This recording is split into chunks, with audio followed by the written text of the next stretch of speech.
This is for our Pastor Vaughn. Joyful, joyful. Tommy Walker. Well, you're saying you're switching Pastor Patio opening song to something different? Just for Luke. Just for Luke.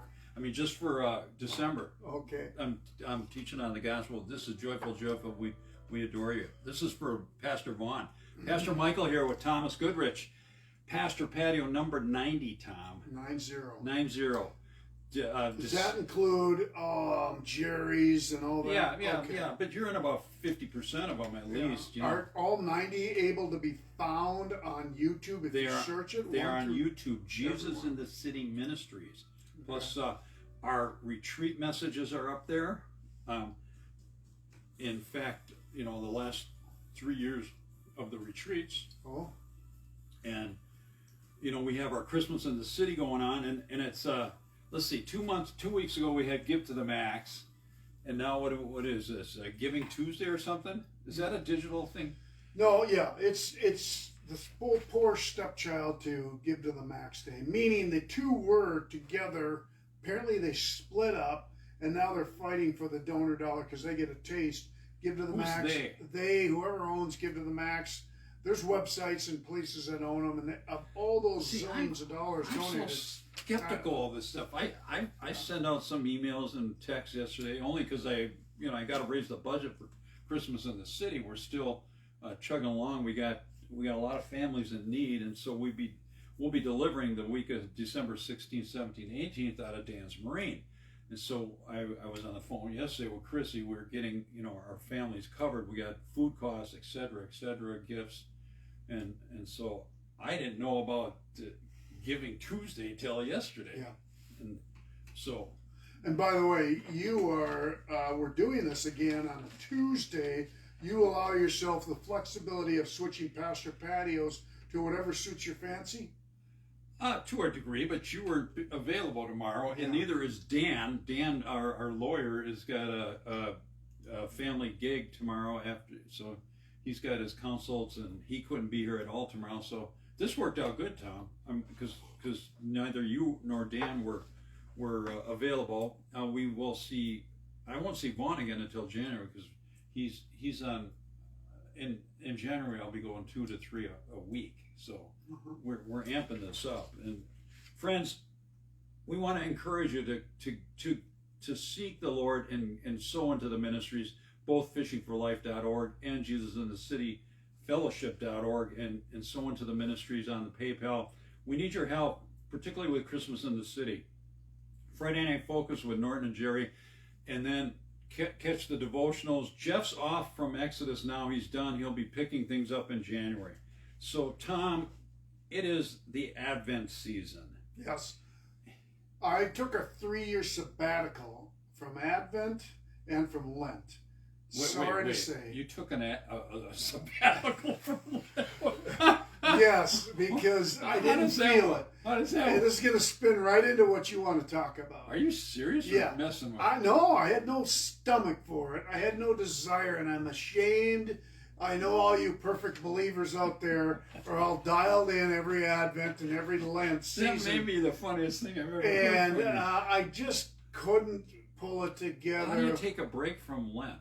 Well, you decide. Quit going to church? No, but normally Lent is a season where you daily forge or sacrifice or desire or take a proactive approach to reading the gospel every morning. Yes, that's good. And I am doing that as of I got my 2 days behind me so far.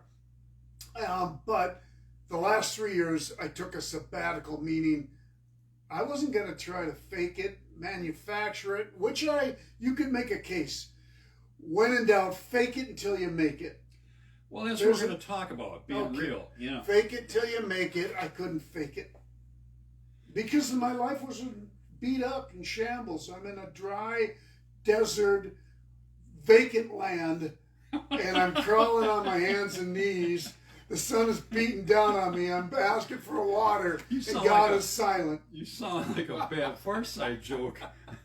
Well, there you go. That's what's going on. So I took a sabbatical. So I just had you read this passage. You were feeling a bit like Zechariah.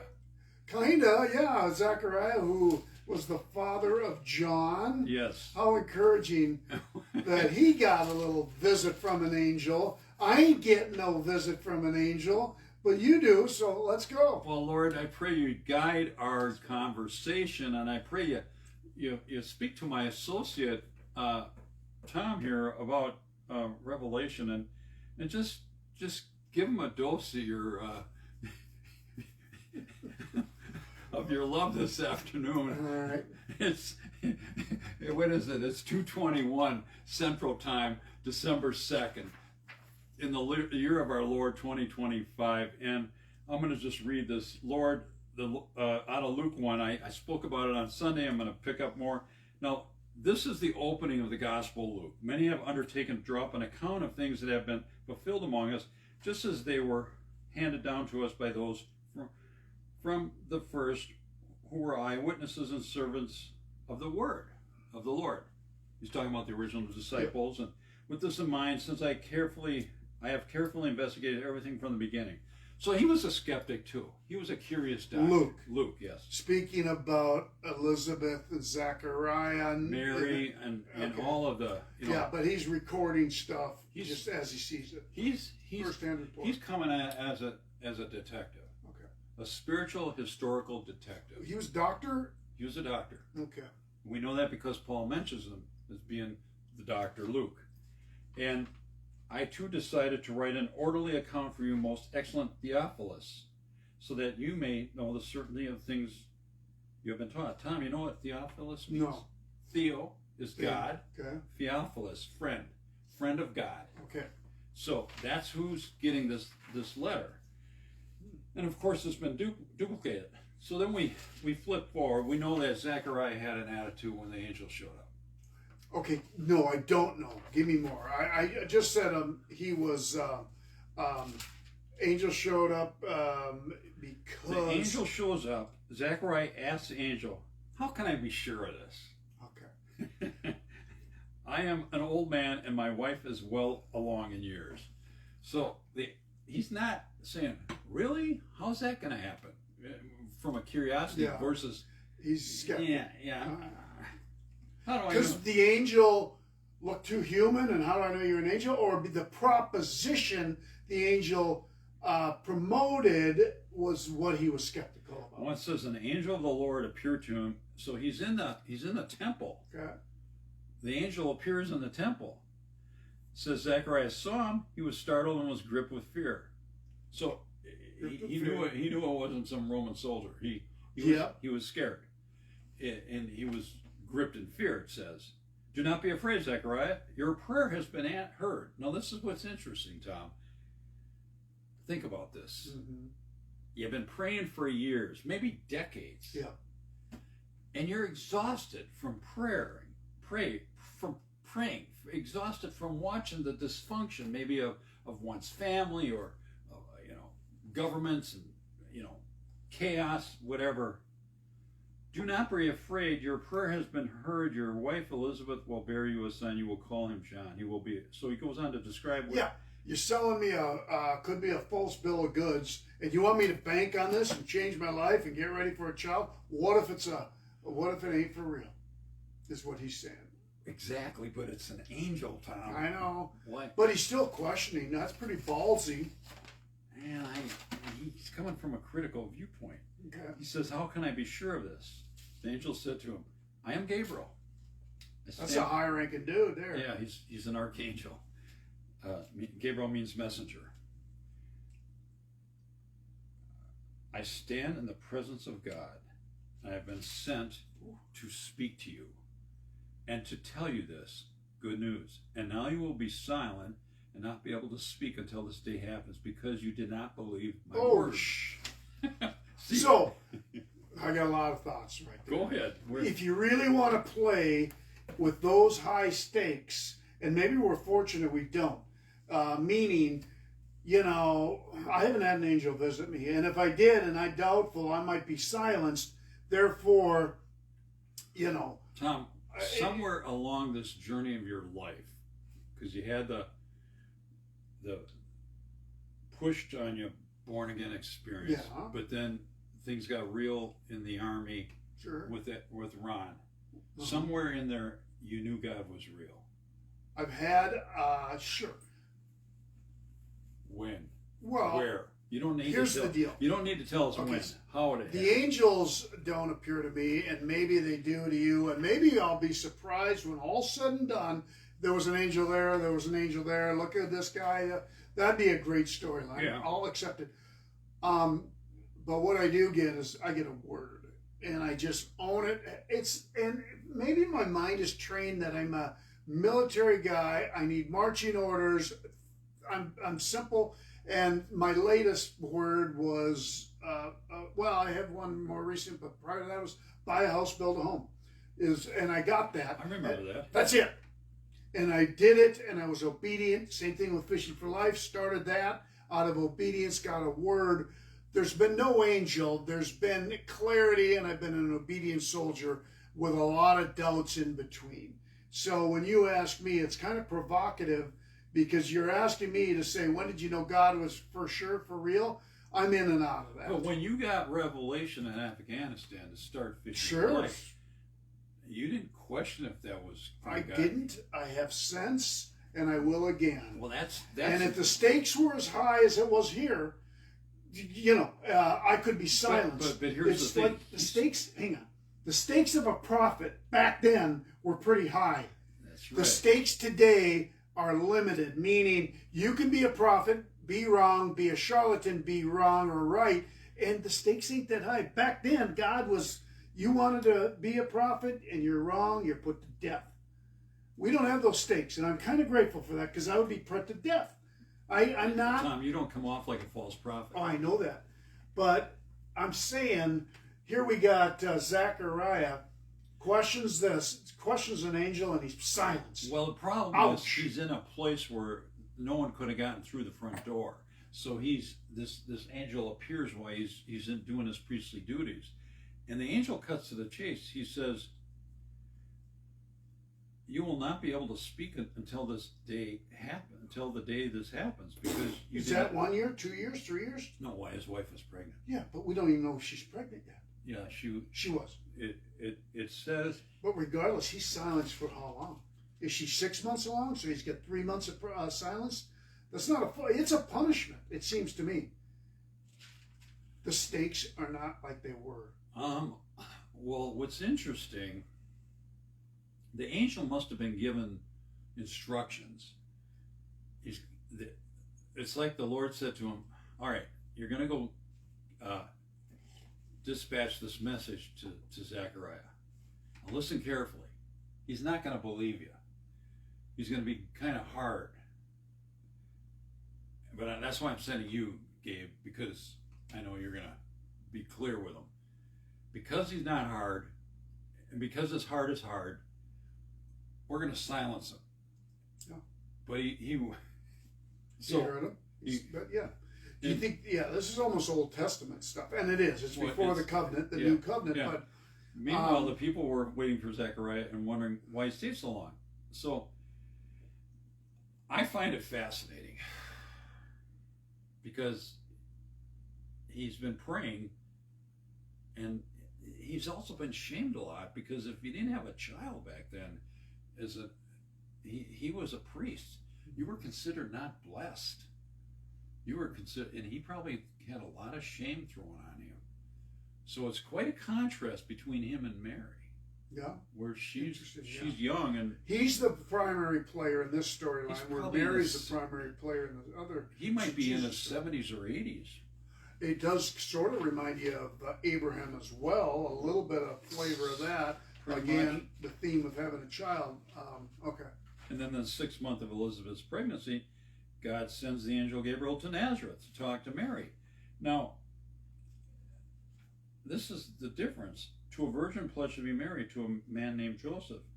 The virgin's name was Mary. The Lord went to her and said, greetings, you who are highly favored. The Lord is with you. Now, he tells her that she's going to carry the Messiah. Mm-hmm. But she has this curious question, how can this be since I'm a virgin? Mm-hmm. More of an innocent vulnerable place. Yeah.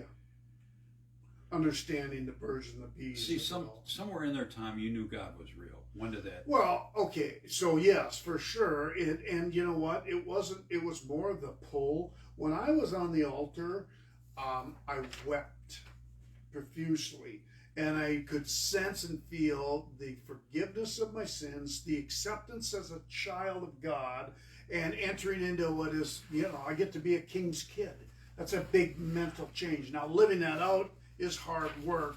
Right. But I'm going to tell you, the altar experience. Friend, you hear that? He's telling you it's hard work. Yeah. God knows your burdens. Yeah, it's hard work.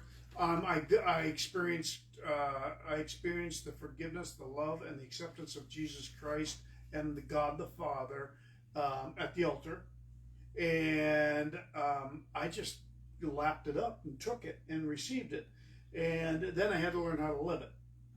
And that's the challenge. That's the discipleship part. That's the walking out and being a follower of Christ. And it's hard for everyone. And God doesn't judge us where we're starting at, because we're starting at where we are at.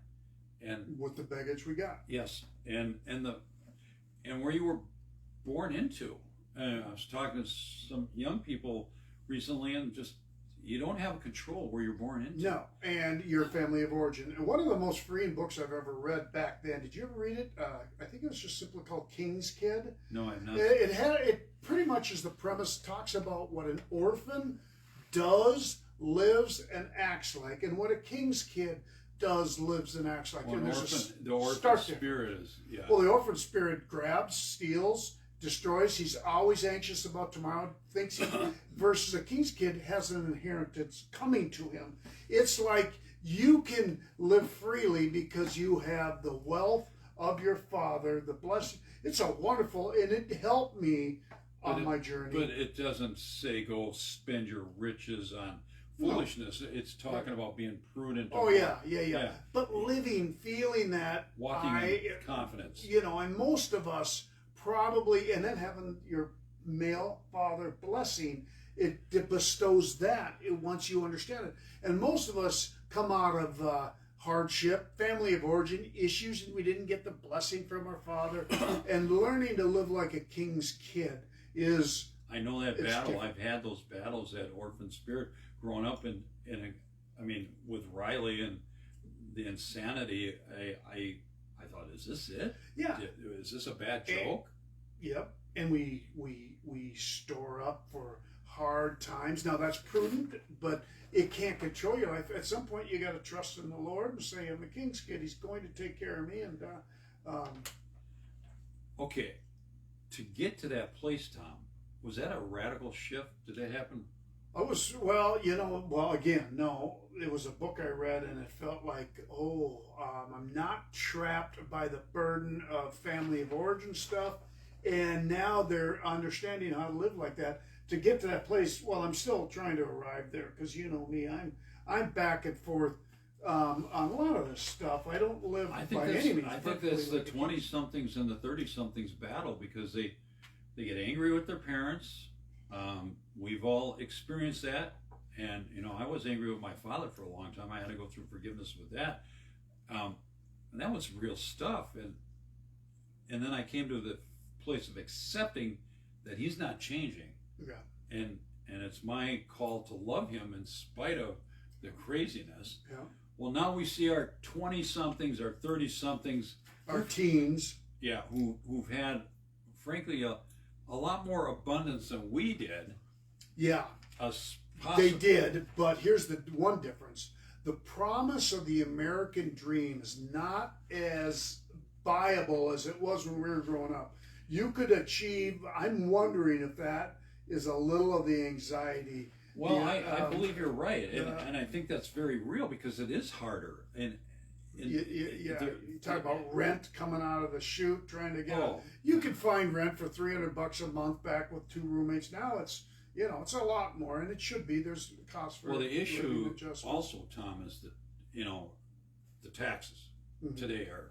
Yeah. You're going to pay 50% on taxes by the time you're done with everything, and go back 40, 45 years when we were starting our businesses, or 30 years ago when we started on ministry, I just showed you that leaflet from 2006 when we launched the pastors tournament, and everything has shifted so radically, and everything is so tenuous. Yeah. We're seeing an explosion of gold prices and silver, which is reflective of the insane inflation that we've had for 5-6 years. Yeah, and we have AI coming staring down our throat that might take off 20% of the jobs. If it did, that's nerve-wracking. What's happening now? It's college students' jobs too, by the way. But I heard on the radio, I'm listening they're talking about trade schools, Tom. Mm-hmm. You're going to always need. Are we going to have AI plumbers? Well, they say some of those, not plumbers. You're right. I don't know. AI carpenters. We're in over our heads with some of that, but there's an uncertainty now, more so than ever. Maybe when the nuclear age first started, I didn't live this, you didn't, but I kind of remember the fragments of the 70s where you were hiding under your desk. In the 60s, you would do drills. Oh, like we were going to really survive. We were in second grade. I still remember going, let's see, 1963, 1962 was the Cuban Missile Crisis, and I still remember going down into the downstairs of the facility of Lincoln School. The anxiety of that as a kid is COVID sort of tandemonial like. It's it is AI like. We keep hearing the horror stories. But hiding under the desk is really going to save our life.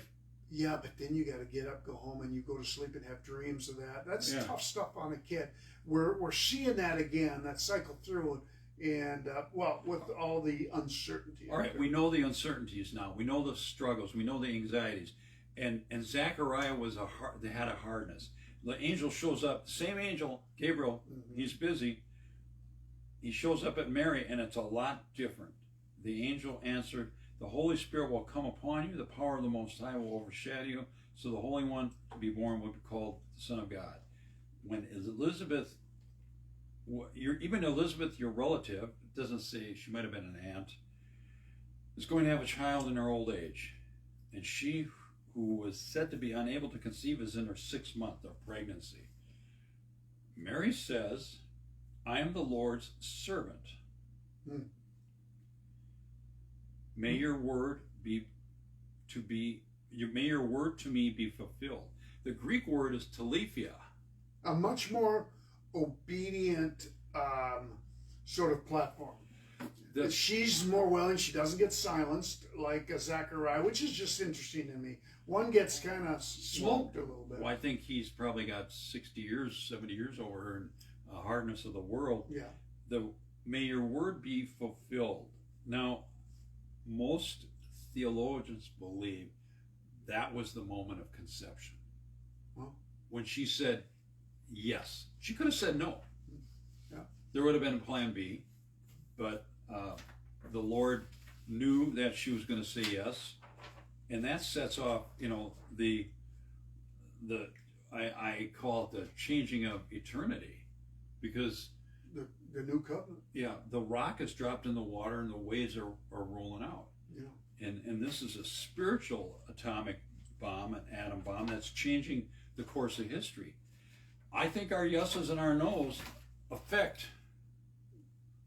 True. I'm trying to mitigate the no's, because saying yes to the Lord, which was my genesis for Fishing for Life, saying yes to the inner city when I met you, it started me on a path of here I am now in the ministry, where I could have said no. And, we are trained to say no, no, no. I don't know if I've ever told you this, but especially, and I'm getting back to this, when I first had my 3-4 kids, I'd go on runs and I would simply repeat, "Yes, Lord, yes, Lord." And I still found myself sometimes laying in bed saying, "Yes, Lord," to nothing at all, but I'm retraining the muscle memory of my spirit, which wants to say no. And I'm saying, "Yes, Lord." And the cynical me wants to, because we were, we take a lot of risks. But I sometimes question, am I as risk-taking as I was 10 or 20 years ago? I like to think I am. I'm probably more thinking it through. Well, these platforms right here, you've been very risk-taking and grinding it out. We're building something. We're doing a lot of things different. You're reaching how many countries? I know. 66 countries. Yeah. So the answer to your question, or what are you asking? Are you as much of a risk-taker? I don't. Would you respond to the Lord nudging you, saying, "Go here"? Go there. Every morning I say, Lord, show me where I need to change. Show me my attitude. I don't want to be. I mean, obviously Zachariah's got a. He did come around. He did. He did come around, and we don't hear much about him afterwards. His son John, we hear more from Elizabeth, right? Right, She's enters back yeah, into yeah. Mary's life. Well, she was elated. Elizabeth, no, her husband gets silenced for 9 months plus, right? Right. She's probably elated. Yeah, she doesn't necessarily need to listen to him railing on her because that attitude. We know we've been around critics. Being in ministry, it attracts ministry leaders. Hear from the critics. Yeah. You can't do that. Or more importantly, Tom, and you remember these ones. God didn't call you. Why would He call you Goodrich? Yeah, right. Yeah, we have a lot of names that I don't want to say out loud. But the garbage can experience, the dumpster experience. Well, that guy's in heaven. Yeah. Well, bless him. But no, we got so many stories. Yeah. It's just the critics come out of the woodwork. You weren't trained. I mean, why would God call me? When I received my call, when I heard the words in November of 1995 out of Isaiah 58. When was it real for you? Push back on that question you asked me. Well, I said no to the Lord. Yeah. And I was fighting Him. And then I had some experiences of what I call visitation. I'm not shy about it, but I don't want to bring attention to myself like I'm special. We call that special revelation. But I was pretty prideful when I heard my call. I said, Lord, I'm going to wait until I'm in my 40s when I'm a millionaire. Well, that worked out for about 18 months, and then God just broke me and then started setting the tables, but I didn't know how to transition. I didn't know, I didn't have the mentors in me to walk me or in my life to walk me through the transition. I might have been a little more cynical than I pretend to be I'm guessing you were, because I would not have known that. I wanted to go into grad school for years, and I just didn't know how could I see. I could not grasp a hold of the concept that my God will supply all of my needs according. Here you do have your doctor's degree now, right? Yes, it's been 10 years. I know, and you did it, and He's proved Himself. What I am truly, I know people, and you know people, they experience angelic presences much more than I will ever, because I have yet to say any time that I can say, no, that was an angel. And I admire and I believe their experiences are true. I had a couple of those experiences. I've had zero. Maybe you don't need I've had words, maybe, and I've been obedient to the words. A word in my life that I just have see, to Tom, build Fishing for Life, you're probably more positive than you come off. Probably, yeah, maybe. Because your grumpiness is just an act.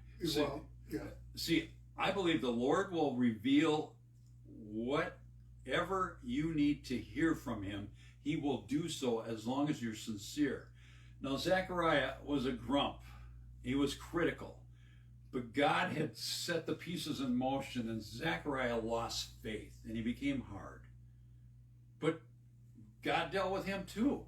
And Mary says, the Lord has shown me, not Mary, Elizabeth. This is real interesting to me, Tom, the last sentence. The Lord has done this for me, she said. This is Elizabeth. In these days he has shown His favor and taken away my disgrace among the people. Oh. She would have been shamed a lot. Because of the no child? The no child means you're not blessed. And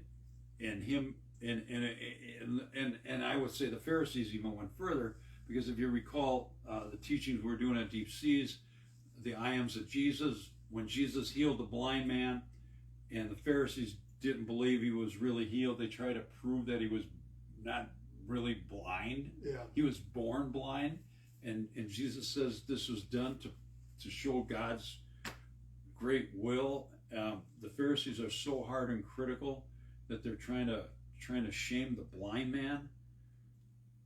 Mary or Elizabeth all she said was, the Lord has shown me favor. Mm-hmm. So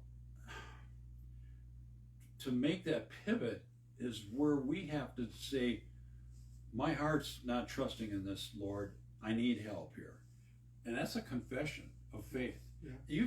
I think God will, my belief is that God will do whatever he has to do to reveal himself to the people if they're sincerely searching. You hear God through words. Yeah. That's a revelatory word. Yeah. But even speaking to you about the vision for the Fishing for Life when you were in Afghanistan, that's a revelation, Tom. Yeah, I would agree. And how do you juxtapose that against the guy who maybe has a word to do something and he's not successful? And the reason I bring that up is maybe I've seen a lot of guys who have a word, or they say they have a word, and yet it doesn't come to fruition. They have it. Okay, words that are, okay, a prophetic word, there's always, the piece to it is obedience. You remember Larry Lindsay? Yeah. We were ministering, this is 20 years ago. I had a friend come in and preach named Randy, who was from a church down in Missouri that had a revival going on. Randy was preaching about getting a revelatory word. This guy comes forward to pray with me and Larry, and my friend Randy lays hands on that guy and he says, "You're called to teach the Bible." The man starts crying. He didn't know how to read. I said, "Well, brother, then you need to go learn how to read, because you're just, there's," so to your point is, you and I have come across a lot of men and women who hear from God, but they don't go do the tough stuff. Yeah, the hard work of learning to read or grinding out. Yeah, I'm with you 100%. It has to. It's certainly not all sexy. You came home in April of 2004, told me what you were going to do, what you've heard from the Lord. You said, we were talking about all those challenges. We called 5-6 pastors, and 50 of them show up. Yeah. Because they took us serious, Tom. Yeah. They knew we weren't going to waste their time. Yeah. Remember that? Yeah. When you laid it out, all of a sudden it just exploded. Yeah. But you did the hard work behind the scenes. Oh yeah, and it's still hard work. And that's where people don't. Yeah. It's do your diligence, friend. If God's speaking to you right now, do your diligence. Do your hard work. Get into Bible school. Get into a Bible study. Do the next right thing. Go to the homeless shelter. People, Lord or Pastor, I don't know what to do. Is God calling me to this or that? Well, he calls us to serve no matter where we are at. Yeah. And maybe that's not going to be your Billy Graham calling, but the next step, he'll show you the next step. And if there's something gestating in you, start journaling, start talking to other people, start praying it through. I mean, Zechariah was a priest and his heart was hard. Elizabeth was probably tired of her critical husband, and she was ecstatic. And then you got young Mary, who didn't even know what she was signing up for. She's going to see her son crucified. I mean, there's pain with the calling. That's true too. There's pain in this natural world, but the joy of the Lord is going to be greater than that. And that's what I want to wrap this up. Walk in the joy today. If you don't have the joy in your heart, I would encourage you to start thinking about what is that going to take to get to that place of walking in joy. And if you don't have Jesus Christ in your heart, I would say now is the time to ask Jesus in and say, Jesus, I want you to be my Lord and my Savior. I want to follow what you have for me. Forward this out to your friends. Like us on Facebook and follow us on the YouTube. Have a blessed day and a blessed week.